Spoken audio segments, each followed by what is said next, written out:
All right, so there's a few concepts you have to fundamentally understand for this to make sense. So the first one is understanding the difference between closed and open systems. So when we're taking medication out of a vial, it's in a closed system. So we've got our medicine, and we've got 5 milliliters of medicine. And this medicine is a liquid. In an ampule, we also have 5 milliliters of medicine, and it's also a liquid.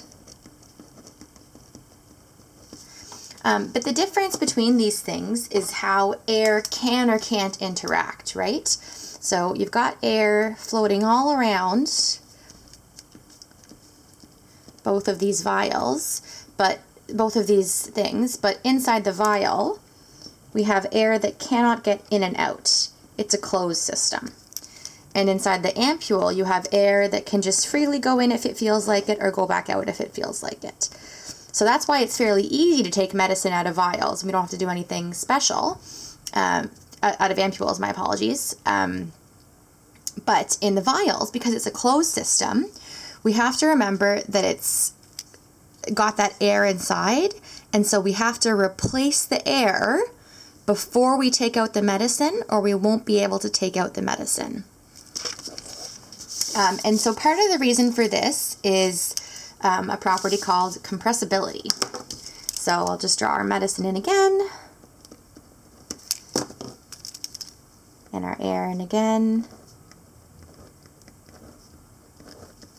So you know from your life that if you pour anything liquid into a container, it somewhat fills the shape of that container, but only on 3 sides, right? It doesn't sort of expand upwards against gravity to fill the top of the container. Gases are fluids like liquid, but the difference is they can expand to fill the whole container. Okay, so the air, the gas that's up here, has just kind of expanded to fill this container. So if you go ahead and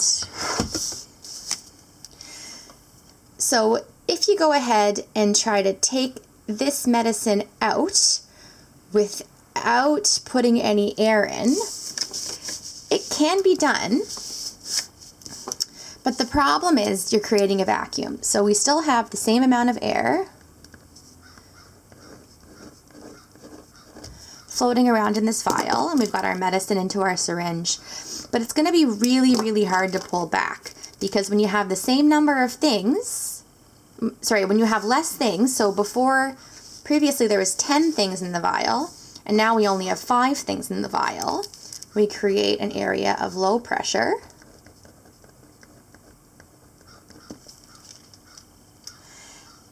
And that makes it really hard to pull more things out.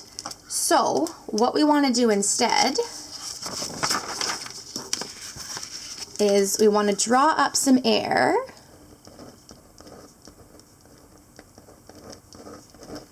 into our syringe, and then before we try to take any medicine out, we want to push that air into the vial. So we've already got a full vial of air and medicine, and then we're going to push more air into this vial. So we're going to jam 5 more milliliters of air in here. And so when we're jamming extra stuff in an area of the same size, we do the opposite. We're creating an area of high pressure.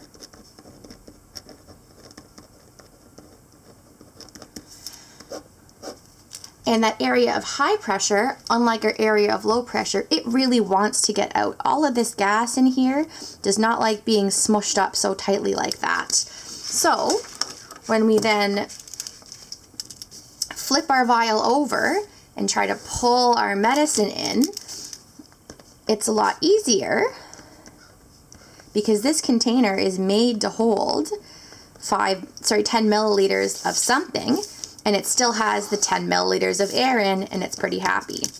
And then we're able to pull out the medicine that we want.